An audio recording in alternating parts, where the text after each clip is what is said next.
In an op-ed for the Daily News yesterday, Cuomo wrote that each year about 1,600 minors in New York are, quote, saddled with criminal records that will create barriers to success for the rest of their lives. That was his quote. Now, New York is only one of 2 states in the country to prosecute suspects as adults at the age of 16. TORIE Wells joins us live outside the Albany County Jail now. And TORIE, I know the sheriff is telling you that he has 16 and 17-year-olds that are there right now.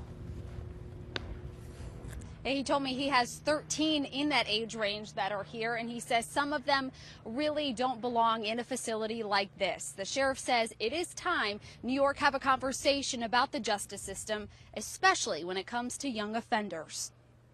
He could have done something, good with his life. ALICIA BARRAZA keeps her son's last school picture in her living room. She says he had just turned 17 years old when he set a home on fire and was arrested for arson. We didn't know it, but at the time he was suffering from a mental illness that exhibited itself in psychosis. She says her son, Benjamin Van Zant, went through the justice system as an adult and was sent to prison with adults. She says he was taken advantage of and assaulted and took his own life.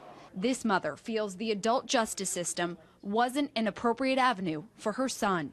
There are people who say arson is a violent crime. I agree. I mean, it is a violent crime, but I also know that his intent was never to hurt anyone. Do you think if your son was offered other resources, things would be different? Oh, yes. Yeah.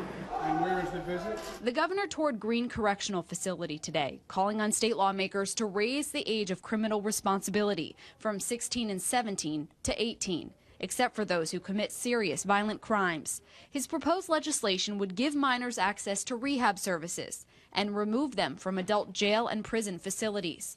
48 states have done this. 48. New York and North Carolina are the only 2 left that haven't done it. Why is that? Albany County Sheriff Craig Apple says there are violent crimes where young offenders do need to be treated as adults. But he says there are teens that should be given other resources. We're not talking about letting them off. We're talking about taking some corrective action more on a family court side, though. And the sheriff says that there are some things that need to be worked out, though, some questions. For example, juvenile centers are already full across the state, and he says it will obviously take a bit of time. It won't just happen overnight to build the new ones. He also says that some other sheriffs in New York and district attorneys have concerns. Those also will have to be worked out, so change will not happen overnight. We are live in Albany County. TORIE Wells, CBS 6 News.